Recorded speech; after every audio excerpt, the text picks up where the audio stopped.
Bonjour à tous et bienvenue dans ce deuxième JT de l'ARIA qui s'inscrit dans la séquence des 3 JT qui vous seront proposés par le fil d'ARIA TV. Aujourd'hui, nous aurons le plaisir de vous proposer une thématique autour de l'empreinte optique et de son intégration dans le flux numérique et la CFAO. Ce JT sera composé de 3 séquences que Raphaël va nous proposer. Merci Maxime. Donc effectivement, chers téléspectateurs, nous allons commencer par l'ARIA vous éclaire tout d'abord pour comprendre l'empreinte optique, son fonctionnement. Puis nous allons avoir la chance de recevoir des experts au travers de la séquence Regards croisés.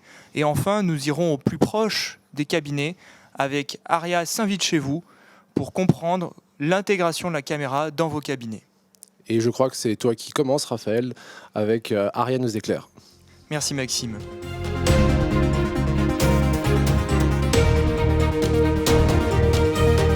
Effectivement, dans cet épisode ARIA vous éclaire, nous allons nous intéresser à un outil qui a déjà révolutionné la relation dentiste-prothésiste. Je veux bien sûr parler de l'empreinte optique. Cet outil a déjà fortement pénétré nos cabinets dentaires, nos laboratoires de prothèses, et pour certains, c'est véritablement devenu un élément du quotidien. Alors, en empreinte classique, traditionnelle, la connaissance du matériau est véritablement essentielle, mais aujourd'hui, quels sont les secrets de l'empreinte optique, de son utilisation, de son intégration ?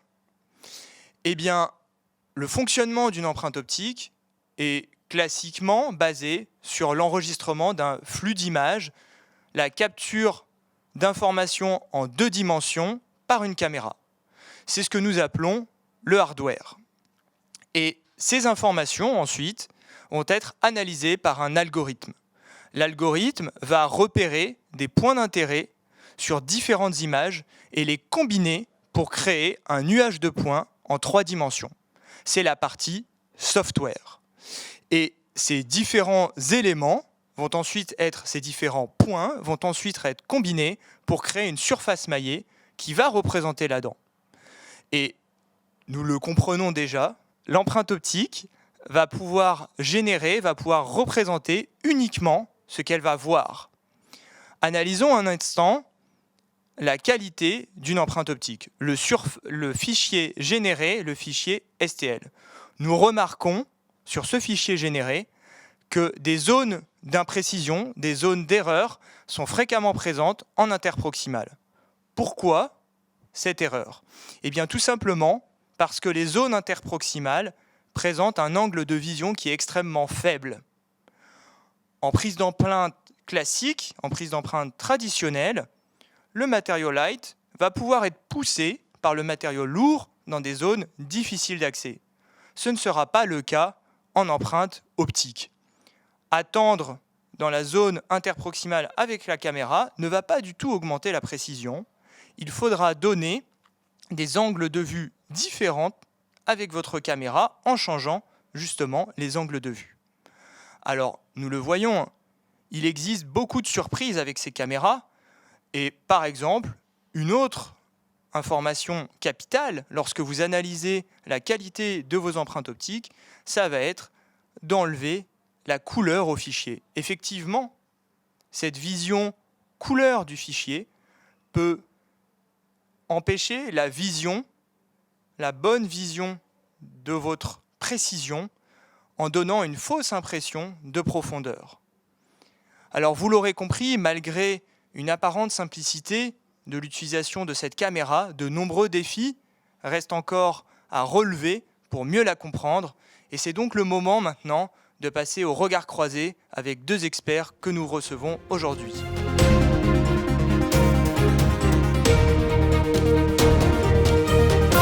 C'est donc maintenant l'heure de la séquence des regards croisés, où nous allons recevoir avec Raphaël 2 experts de la CFAO, Benjamin et Michel, pour discuter pendant une vingtaine de minutes de cette thématique de l'empreinte optique et de la CFAO. Donc nous avons Benjamin qui est assistant hospitalo-universitaire en prothèse à Lyon et qui a un exercice libéral à Vienne, et le professeur Michel Fage qui est professeur d'université et praticien hospitalier en prothèse également, et qui vont nous partager vraiment cette expérience et comment est-ce qu'ils ont intégré ce numérique. Donc la première question, elle est d'abord pour Michel. Comment est-ce que tu as intégré la CFAO ? Alors ça a été un peu au début des années 2000, c'était une volonté de faire de la prothèse tout céramique, notamment des pièces partielles comme des onlets, des inlays, des facettes, des choses comme ça, dans les meilleures conditions possibles. La CFO Direct m'a apparu être alors à l'époque la meilleure option. Et puis une rencontre avec Jacques Rénal, mon épouse travaillait dans son cabinet, il était bêta-testeur à l'époque pour le système CEREC chez Sirona. Donc il y a eu une rencontre et une envie de travailler qui m'ont amené à pratiquer la CFAO Direct au début des années 2000. Et toi, du coup, Benjamin, comment est-ce que tu es venu à l'empreinte optique, justement, et à la CFAO, à ton cabinet ? Alors moi, j'ai démarré la CFAO en 2018, donc il y a bientôt 4 ans, par compagnonnage avec un praticien senior qui, pour la petite histoire, avait été formé lui-même au DU de Montpellier avec Michel, qui est à côté de moi, et avec un confrère, Jacques Rénal. Et il a pu me transmettre au cours de ces 4 ans ses connaissances qu'il avait lui-même acquis à ce DU. Et aujourd'hui, j'en fais une utilisation quasi exclusive, quasi quotidienne, hormis quelques cas particuliers. D'accord, merci Benjamin. Et donc du coup, précisément, quelle est l'utilisation au cabinet en fait de cette empreinte optique ? Est-ce que tu peux nous la partager ? Oui, alors j'utilise la CFAO selon un mode semi-direct, c'est-à-dire que je réalise au cabinet uniquement les empreintes numériques et je délègue la conception et la fabrication assistée par ordinateur à mon laboratoire de prothèse pour diverses raisons. Tout d'abord parce qu'aujourd'hui, mon activité ne me laisse plus le temps de me pencher sur la conception et la fabrication en chairside des pièces prothétiques. Et d'autre part, il faudrait aussi prendre le temps de former les assistantes. Alors c'est un choix personnel, je ne dis pas que c'est forcément le bon. Tous les arguments peuvent s'entendre. Cette CFAO semi-directe, je la consacre à la réalisation des prothèses fixes, unitaires ou plurales, bridge, couronne, mais aussi aux pièces destinées au collage, les onlets, les facettes, etc., les tenons collés, les tenons coulés et scellés. J'utilise cette CFAO semi-directe pour la prothèse supra-implantaire, unitaire ou plurale fixe, et pour la réalisation de prothèses amovibles partielles métalliques, sous réserve qu'elles ne soient pas de trop grande étendue. Parfait. Et du coup, justement, maintenant, toi, Michel, dans le cadre justement d'une pratique hospitalière, est-ce que tu peux nous expliquer aujourd'hui quel est ton mode d'utilisation de l'empreinte optique et de la CFAO ? Alors moi, j'allais dire, il est complémentaire de celui de Benjamin, puisque moi, je suis un inconditionnel du chairside. Donc nous avons une vacation à l'UM CFAO Prothèse de Montpellier qui a été créée il y a quelques années, où nous recevons des patients et où nous faisons tout dans la séance, c'est-à-dire que nous recevons le patient, nous préparons la dent, nous faisons l'empreinte optique ou les empreintes optiques, la conception, et nous fabriquons sur place et nous posons la pièce prothétique dans la séance. Donc ça va de la pièce unitaire qui peut être une coiffe partielle ou complète à de la prothèse implanto-portée et également des petits bridges, puisque maintenant le chairside nous permet de faire des petits bridges en zircone. Ça, c'est au sein de notre UAM de prothèse avec une double mission qui est à la fois pédagogique, puisque les étudiants doivent appréhender ces nouveaux systèmes, mais également de soins, puisque les patients sont ravis en 2 heures d'éviter la séance des provisoires, des anesthésies successives, etc. Et parallèlement à ça, notre UM de prothèse dispose d'une caméra optique, je dirais, conventionnelle, et là, qui rejoint entièrement la pratique de Benjamin, c'est-à-dire que les empreintes, qu'elles soient destinées à des prothèses plurales, amovibles, on commence sur la prothèse complète, sont destinées au laboratoire pour y être traitées. Voilà grosso modo comment nous travaillons, avec bien sûr un esprit comme Benjamin de faire évoluer cette pratique dans un maximum de domaines. Parfait, merci Michel. Et donc du coup, on voit que cette CFAO, cette empreinte optique, ça demande une certaine gestion. Alors Benjamin, toi, dans ton cabinet libéral, comment est-ce que tu as fait pour intégrer au quotidien, hein, puisque tu dis que tu l'utilises pratiquement tous les jours en fait, cette caméra d'empreinte optique et la CFAO? Alors, l'intégration, elle s'est faite de façon progressive. Le démarrage, il a été fait en même temps que mon laboratoire de prothèse. Donc nous avons suivi une courbe d'apprentissage commune et nous avons commencé par des cas simples pour aller tendre vers des cas de plus en plus complexes. Et aujourd'hui, on assure des réhabilitations globales à l'aide de l'outil numérique. Il a été aussi nécessaire de former les assistantes à l'utilisation de ces outils numériques. Pourquoi ? Parce qu'en fait, elles nous permettent, dans l'organisation interne du cabinet, de gagner un temps de travail, puisqu'elles vont remplir en amont de la prise d'empreinte la fiche de prescription qui est destinée au laboratoire de prothèse, créer le dossier du patient, remplir la fiche laboratoire, la date de réception des prothèses. Elles vont également petit à petit utiliser les différents outils numériques, par exemple peut-être prendre la teinte à l'aide de l'outil numérique. Je pense qu'aujourd'hui l'intégration de cet outil dans les cabinets va être de plus en plus simple compte tenu du fait que les jeunes praticiens qui arrivent dans le monde du travail ont été formés dans les facultés, ce qui n'était peut-être pas le cas à mon époque. Mais ça, Michel pourra le confirmer. Je pense aussi qu'il y a une nécessité d'intégrer pleinement le laboratoire de prothèse à l'intégration de l'empreinte numérique, et je dirais même du flux numérique dans sa globalité, puisqu'en fait, aujourd'hui, il permet un échange quotidien avec le laboratoire, et l'amélioration des process doit se faire en fonction de la courbe d'apprentissage. Et aujourd'hui, on continue à le faire malgré 4 ans d'utilisation, des petits réglages sur le logiciel de CAO, des réglages dans la communication, dans l'organisation, et on essaye toujours, en maintenant la qualité, de gagner en efficacité. Merci Benjamin. Et du coup, Michel, toi qui as un prisme peut-être différent au niveau hospitalier, est-ce que tu peux nous partager un petit peu les quelques clés et comment s'est fait cette intégration progressive de l'équipement au sein de Alors l'équipe ? l'intégration en université, elle se fait par l'enseignement, bien évidemment, et ça je vais revenir sur ce qu'a dit Benjamin. De plus en plus maintenant, ça rentre dans les mœurs. Les nouveaux assistants sont formés à l'empreinte optique. S'ils viennent des cabinets libéraux, ils peuvent l'avoir également, et c'est quelque chose qui commence à devenir tout à fait routinier. Et il ne faut pas oublier qu'un étudiant qui rentre en 2e année maintenant va sortir dans 4 ou 5 ans, ce qui a à l'échelle de la CFAO quelque chose d'absolument monumental. Enfin, qui suivons ça depuis quelques années, on le sait fort bien. Donc il y a cet apprentissage graduel qui se fait et qui devient pour les nouveaux étudiants une évidence. Et c'est vrai que nous travaillons, nous par exemple, avec un laboratoire externe qui, il y a 2 ans, recevrait 4% d'empreintes optiques. Aujourd'hui, 2 ans après, il en reçoit 28% de la part des cabinets libéraux. Ce qui tend bien à prouver que c'est quelque chose qui rentre de plus en plus dans la pratique quotidienne, mais qui oblige aussi les prothésistes peut-être à s'adapter à de nouveaux modes de fonctionnement, notamment concernant la fabrication des modèles, puisque quand il est issu d'une empreinte optique, il faut faire de l'impression 3D plutôt que de faire du plâtre, etc., etc. Donc c'est vraiment toute une chaîne qui se met en place.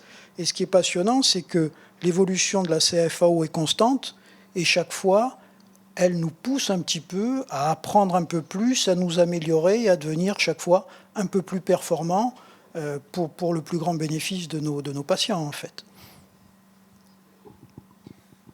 Oui, ça soulève beaucoup de questions. Et alors, c'est vrai que, Benjamin, j'ai 2 questions. Pour 2022, qu'attends-tu des empreintes optiques, des développements? Et si moi, jeune praticien ou praticien plus expérimenté, demain je veux passer le cap, franchir cette étape du numérique de l'empreinte optique, quel est le risque, quels sont les pièges à éviter en fait pour me lancer? Est-ce que tu as des conseils à nous donner? Alors oui, des pièges, on va dire qu'il existe quelques petits pièges techniques. Je dirais qu'il faut en accord avec son laboratoire de prothèse, sauter le pas du numérique, c'est-à-dire quand même travailler avec un laboratoire de prothèse qui est numérico-conscient, si on peut exprimer ça comme ça.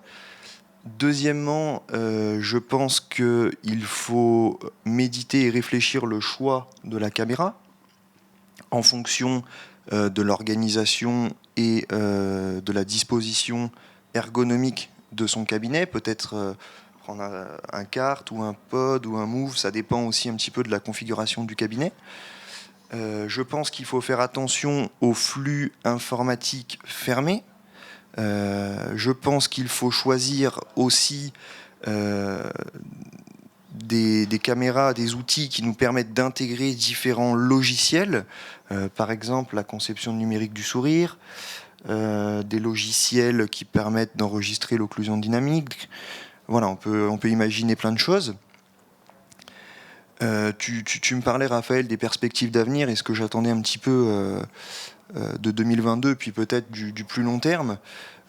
À titre personnel aujourd'hui, mon challenge, ça va être d'upgrader mes compétences en prothèse amovible complète ou en prothèse amovible partielle de grande étendue, et on va s'y atteler dès le début d'année 2022 avec mon laboratoire de prothèses pour essayer d'améliorer un petit peu les process.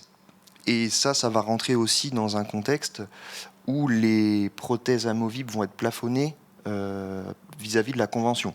Alors c'est peut-être moins important d'un point de vue universitaire, mais c'est vrai que d'un point de vue libéral, c'est quelque chose qui ne va pas être négligeable et qui devra être pris en compte. Et à plus long terme, j'espère que le full digital workflow tendra à se développer par superposition de divers types de fichiers numériques.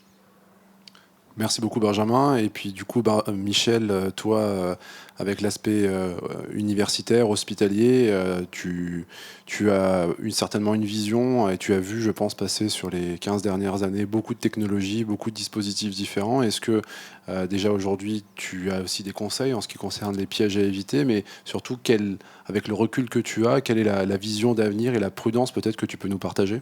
Alors si on parle de prudence, comme on le disait, il ne faut pas rêver. Et je reprends ton expression, la CFAO, ce n'est pas une baguette magique, ce n'est pas quelque chose qui va résoudre des problèmes.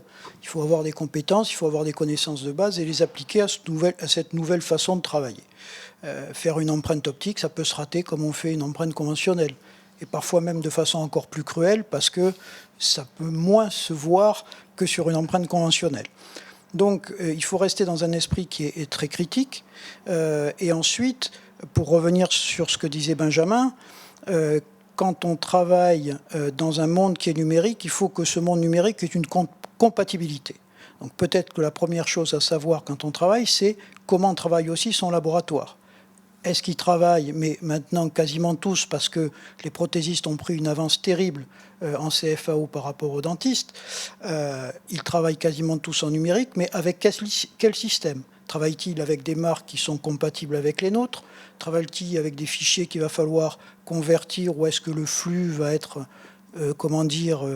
particulièrement fluide, c'est le cas de le dire. Au sein du cabinet, a-t-on des périphériques qui vont permettre de se greffer sur notre empreinte optique pour réussir à créer un véritable avatar virtuel du patient, puisque maintenant, on peut intégrer l'imagerie 3D, on peut y intégrer les scans faciaux, on peut intégrer par des systèmes comme le Mojo une occlusion dynamique, on peut recréer un véritable patient virtuel qui est quelque chose d'extraordinaire, parce que ça va devenir à la fois un outil de communication avec le patient, parce que c'est quand même extrêmement parlant pour lui. Déjà, on sait tous, quand on lui fait une empreinte optique, qu'il est assez émerveillé de voir l'image apparaître sous ses yeux. Alors, l'empreinte optique, moyen de communication, également pour nous un outil de diagnostic fabuleux, parce que ça nous permet de faire des plans de travail, ça nous permet d'échanger avec des confrères, ça nous permet d'échanger avec notre prothésiste, et puis aussi un outil de production. Moi, je pense que le numérique va permettre de plus en plus d'intégrer des prothésistes dans les cabinets dentaires. Et on va se retrouver, comme on a vu apparaître des centres de production qui, au début, étaient à l'étranger. On se rappelle qu'on envoyait nos empreintes optiques, elles partaient à l'étranger pour être traitées. Eh bien, maintenant, il y a des centres de production en France. Et sûrement qu'il sera possible, dans quelques années, grâce au numérique, de pouvoir avoir des prothésistes dans les cabinets, ce qui serait, à mon avis, pour moi, la façon la plus agréable de travailler, avec une véritable collaboration, un véritable échange. Je crois que tous les cliniciens prothésistes rêvent de travailler avec leur propre labo et leurs prothésistes en toute confraternité et en tout échange. C'est, à mon avis, quelque chose qui est extrêmement important et qu'on voit apparaître dans les cabinets, dans certains cabinets maintenant. Donc voilà, on peut rêver à un avenir qui soit plus facile, plus collaboratif et plus performant, bien évidemment, pour nos patients. Merci beaucoup Michel. Nous allons arriver à la conclusion de cette séquence des regards croisés. Simplement en conclusion, est-ce que vous auriez quelques mots à dire en synthèse un petit peu de votre vision au travers du numérique et de la CFAO que vous voudriez partager? Peut-être Benjamin? Oui, alors en conclusion, je dirais qu'il ne faut pas hésiter à sauter le pas du numérique. Et dès lors que l'on a franchi ce premier cap, il est très très difficile de revenir en arrière. Et moi, j'ai toujours pour habitude de dire que si, pour une raison X ou Y, la caméra ou le réseau du cabinet tombe en panne, je me lève pas, ou alors je me lève mais je fais pas de prothèse. Voilà. Et toi, Michel? Je souscris complètement, à 100%. Pas de numérique, on reste à la maison, c'est fini.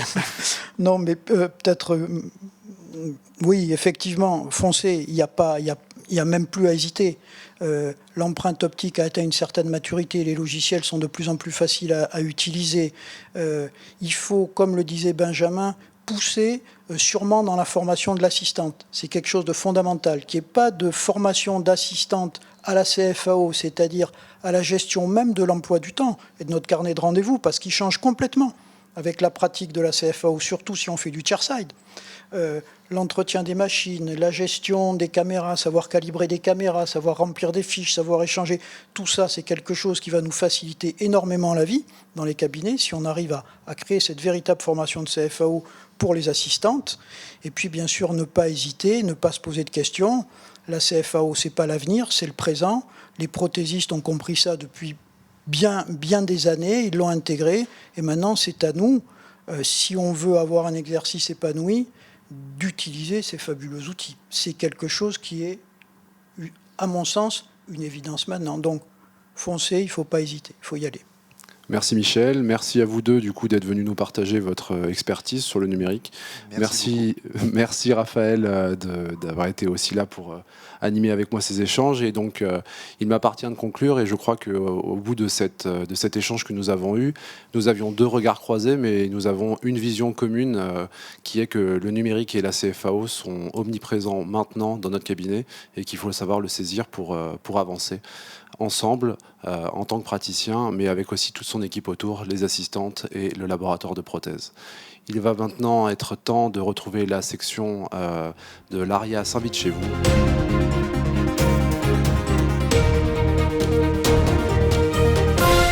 Bienvenue dans cette session ARIA s'invite chez vous, et intéressons-nous à un cabinet qui a déjà franchi le pas du numérique en Loire-Atlantique à Nozay. Éléonore et Édouard se sont livrés à l'exercice de la boîte à questions. Très beau reportage à vous. Peux-tu te présenter ?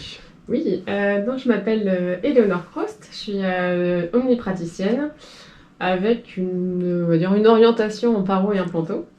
Donc je travaille avec Édouard, on travaille dans une petite ville qui s'appelle Nozay, qui est entre Rennes et Nantes. Et on a une activité vraiment assez complète, on fait... Très polyvalente, Voilà, on fait vraiment de l'omnipratique. Oui. Donc, je m'appelle Édouard Nozelet, je suis omnipraticien, donc installé à Nozay, associé depuis 2015. Ça fait quand même quasiment 15 ans que je bosse là-bas. Voilà, omnipraticien avec une grosse orientation, effectivement, moi sur la prothèse collée et le numérique en général. L'esthétique. Ta première fois avec un scanner intraoral ? Alors, moi, ma première fois, c'était quand j'étais interne à la fac de Nantes. J'avais la chance d'être l'interne de prothèse, c'est là où on s'est rencontrés finalement. Et, parce que tu étais de Rennes à l'origine. Exactement, je suis du Grand Ouest. Et du coup, on a eu la Bluecam de Serac au CHU. Et c'est vrai qu'à l'époque, c'était la révolution. On avait la chance de pouvoir l'utiliser parce que c'était pas tout le monde en plus. Et donc, c'est vrai que c'était les débuts, quoi. C'était vraiment prise. Alors, c'était pas les débuts, c'était le Moyen-Âge. La préhistoire, c'était effectivement François Duret qui a dû tout lancer. Nous, on était déjà au Moyen-Âge, donc on pouvait faire des choses. Mais c'était compliqué parce que, comme tu dis, il y avait du poudrage, la caméra avait un autofocus, donc il fallait pas bouger, il fallait que le patient ne bouge pas. Et on faisait des tout petits secteurs parce qu'on avait besoin de corréler les images entre elles, donc on faisait vraiment du partiel avec les inconvénients qui allaient avec. Et puis c'était vraiment prise photo, il fallait pas bouger, sinon ça captait pas l'image, ça n'arrivait pas à rematcher, quoi. Donc c'est vrai que c'était... Donc les premières fois, c'était plutôt une heure. Fastidieux. Une heure d'empreinte. On sentait le potentiel. On sentait le potentiel. Déjà, on avait l'interface 3D qui était très confortable. C'était très bien. Et après, le problème aussi, c'est qu'on nous a parachuté avec les systèmes sans nous avoir formés, donc on a dû apprendre par nos erreurs. Je pense que personne n'était formé vraiment. Ouais, donc ça a été très intéressant et très formateur, comme tu dis. Alors, un mot pour décrire l'empreinte optique. Alors, moi, ce serait du plaisir. Okay. Et je rajouterais aussi du jeu. Beaucoup de plaisir parce que dans mon activité quotidienne, je m'éclate vraiment avec l'empreinte optique. Aujourd'hui, j'aurais pas envie de la dédier à quelqu'un d'autre. Et du jeu parce qu'il y a toujours une réflexion pour pouvoir faire évoluer, simplifier les protocoles, travailler avec le laboratoire sur les cas pour essayer que ce soit bénéfique pour le patient et puis éventuellement après pouvoir l'élargir aux confrères et puis échanger autour de tout ça. Moi, le mot pour décrire l'empreinte optique, c'est marrant parce que le mot pourrait évoluer, je pense qu'on referait la vidéo dans 3 mois, je dirais sûrement un autre mot. Il y a un mois, j'aurais dit confort, parce que c'est vrai que c'est assez agréable, c'est plaisant, c'est un bel outil.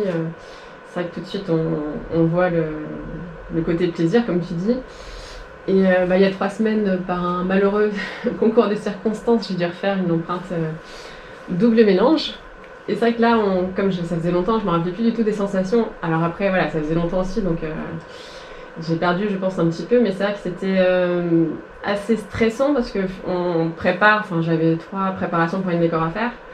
Donc on se précipite un petit peu pour que le matériel ne prenne pas. Et une fois qu'on dépose le porte-empreinte, on regarde et puis là on croise les doigts, savoir s'il y a une bulle ou pas, si on a bien nos limites. Et c'est vrai que finalement, tous ces petits stress-là dont on prend l'habitude quand on fait que du conventionnel, en fait, avec l'empreinte optique, on n'a plus ça. C'est que on fait l'empreinte, ça on oublie ça.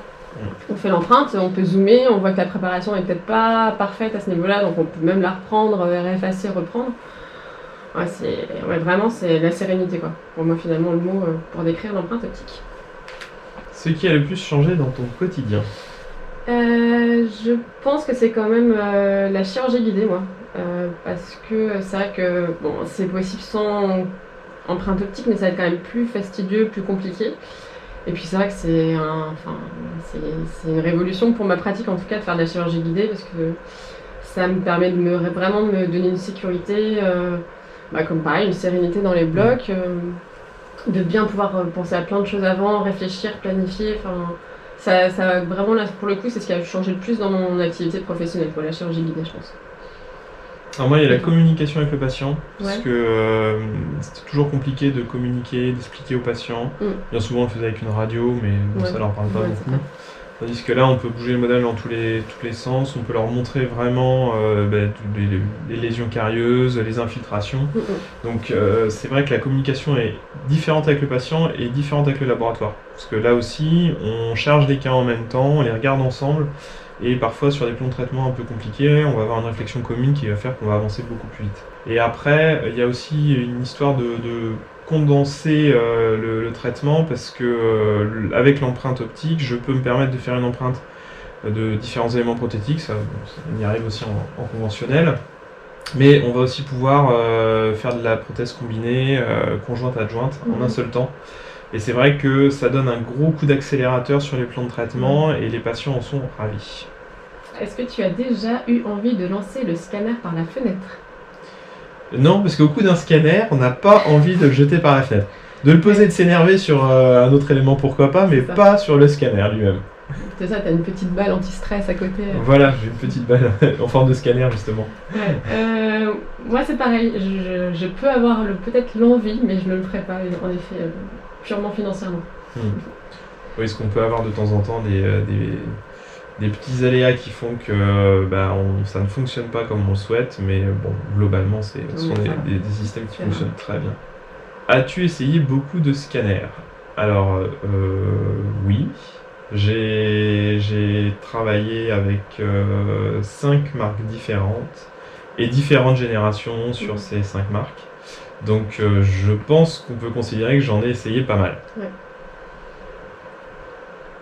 Toi? Moi, alors peut-être pas 5. Après, vraiment les utiliser, je dirais 3. Après, il y en a en prêt qu'on a pu un peu tester, parce que c'est vrai qu'on aime bien un peu voir ce qui se passe sur le marché, les différentes...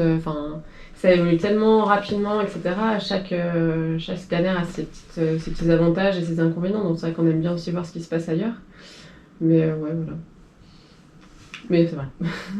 Est-ce que tu fais tout avec ta caméra? Alors, je fais pas tout avec ma caméra. Elle fait pas le café. Elle fait pas le café déjà. Et après, je fais pas mal de choses. Toute ma prothèse conjointe, une très grande partie de ma prothèse adjointe repasse par la caméra, soit directement, soit avec des systèmes d'empreintes combinés qu'on va rescanner. Mais là-dessus, je fais effectivement 98% de mes empreintes avec la caméra aujourd'hui. Et je changerai pour rien au monde. Non, pareil, hein, c'est juste, il y a les adjonctions sur post-extraction, voilà, c'est les 2% qui restent. Pour sortir son pot original, mais ça refait les bras, donc c'est vrai que c'est pas mal. On peut pas encore digitaliser la prothèse, l'envoyer au laboratoire et qu'il me la renvoie. Ça fonctionne pas encore. Mais je pense que dans quelques années, ça se fera. Alors, le truc le plus galère. Alors, pour moi, le truc le plus galère, c'est par exemple ta petite mamie qui est dentée depuis très longtemps. Avec les crêtes négatives. Tu vois, exactement, où tu vois le plancher lingual qui revient vraiment sur ta crête. Et c'est vrai que le fait que la langue ne doive pas bouger, même si la numérisation c'est rapide, des fois j'ai un peu de feuilletage. Donc c'est à ce moment-là où je me dis, bon, respire, ça va bien se passer. Mais c'est là où je galère un peu plus, moi. Mes petites mamies, mais bon, elles sont gentilles. Ouais, moi c'est les patients avec mes maladies parodontales, puisqu'on a besoin de temps pour pouvoir scanner vraiment tous les espaces interdentaires. Donc ça prend pas mal de temps et c'est vrai que c'est un peu galère. Mais après, quand ils ont des mobilités résiduelles, c'est vrai que tout le monde est plus serein au moment de l'empreinte, parce que on sait qu'on va pas embarquer dedans. Donc c'est un grand confort aussi. Donc galère d'un côté, mais confort aussi de l'autre. Ok. Est-ce que ça bug? Globalement non. Le peu de situations où ça bug, pour moi, c'est plus quand on est en train de faire du développement et que justement on teste en avant-première. Donc là, mais bon, l'objectif c'est de faire des remontées. Non, sinon on est sur des systèmes qui sont stables plutôt aujourd'hui. Mais ça bug jamais. Non, alors l'informatique bug, le scanner c'est extrêmement rare. Mais le problème de réseau, je dis pas, mais ça dépend pas forcément de nous. Et puis de temps en temps, les mises à jour qui sont pas cadrées sur l'ensemble des machines. Ça vaut le coup d'investir. Non, c'est moi qui ai fait cette partie-là, donc oui, ça m'intéresse. Oui, ça vaut vraiment le coup d'investir. Moi, ça s'est fait au moment où je me suis associé. J'ai passé le cap l'année qui suivait, et c'est vrai que je ne regrette absolument pas aujourd'hui parce que on a le confort, on a un bon ressenti patient, et c'est vrai qu'au début, la somme fait qu'on se pose beaucoup de questions, mais une fois qu'on est lancé, franchement, pour moi, il n'y a pas de regret. Ouais, il n'y a pas de regret. Pour ma part, c'était facile, parce que comme je suis rentrée collaboratrice dans le cabinet d'Edouard, l'investissement était assez honnête, ça va. Mais c'est vrai que si jamais... Donc en tout cas, j'investirais forcément. Là, je ne peux plus faire une pratique au cabinet sans caméra. Là, c'est vrai que maintenant que je vois ce que c'est, ma vie avec la caméra, même si fallait réinvestir, il n'y aurait pas de souci, je réinvestirais tout de suite. T'inquiète, on va renouveler le matériel. Non, mais je sais que ça va venir. Tes patients, ils en pensent quoi? Alors souvent, c'est vrai qu'ils ne voient pas forcément tout de suite l'outil. Parce que c'est vrai qu'il y a tellement je pense qu'ils regardent déjà juste le fauteuil où il faut s'asseoir et puis après le joli plafond. Puis on n'a jamais cherché à communiquer autour de l'empreinte optique vis-à-vis de notre patientèle. Oui, c'est clair qu'on ne met pas ça en avant particulièrement. Et en fait, c'est juste qu'ils vont, quand je vais faire l'empreinte, je leur dis que c'est une empreinte numérique, que je vais prendre ma caméra pour faire. Ils disent oui. Et en fait, une fois qu'ils ont la caméra, que j'ai fini mon scan, là, ils vont dire mais en fait, c'était ça l'empreinte. Oui. Et oui. Et puis tu montes l'image. Ah ouais, c'est super. Ou alors c'est ça, c'est mes dents. Je dis oui, c'est vos dents.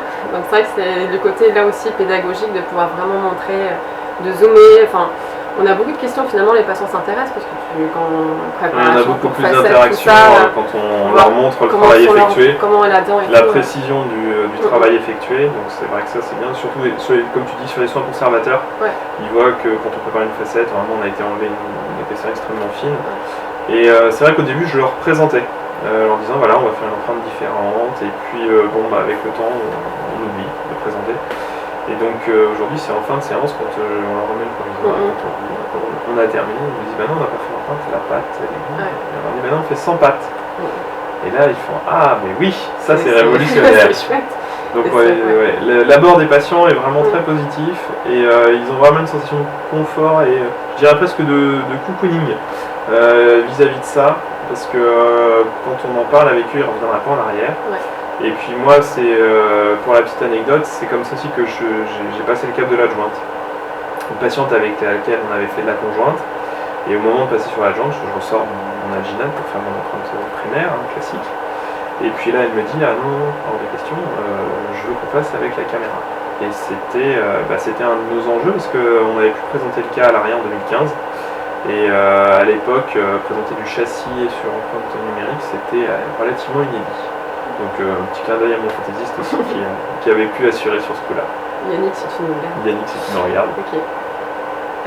Moi, j'ajouterais juste quand même les patients à réflexe nauséeux. Tu as le côté vraiment libérateur, quoi. Oui, c'est vrai. Donc c'était vraiment les contraintes d'aller chez le dentiste pour les empreintes, et puis là, ils ont la caméra, c'est nouvelle vie, quoi. Prochains investissements. Alors, on est en cours là, parce qu'on est en train d'acheter un Conbeam pour parfaire notre activité implantaire. Donc celui-là, on va dire qu'il est déjà passé. Le prochain, maintenant qu'on est quand même bien équipé, parce qu'on a l'imprimante 3D, le scanner facial, donc le Conbeam qui arrive, et il ne nous reste plus qu'un mojo pour finaliser la numérisation du patient. Donc on aura toute la liste, et puis sauf s'il y a des nouveaux équipements qui viennent aussi sur le marché, dans ce cas-là on les regardera attentivement. Merci Eleonore et merci Edouard pour cette très belle transmission. Moi, ça m'a donné vraiment envie de vous rejoindre dans ce cabinet en Loire-Atlantique. On voit que le numérique a déjà pris une part extrêmement importante dans votre cabinet. Et pour conclure, j'invite Maxime avec moi sur le plateau. Merci Raphaël pour cette belle animation de la partie Aria s'invite chez vous. Je pense qu'il est maintenant temps de terminer ce JT et je pense qu'on peut déjà remercier tous les participants et tous les experts qui sont venus partager leur expérience et leurs secrets. C'est un contenu très riche pour nous pour pouvoir les aider et aider tous les praticiens qui souhaitent passer au numérique. Et je pense que le message à retenir, c'est qu'il n'est plus temps de réfléchir, mais maintenant il faut passer à l'action.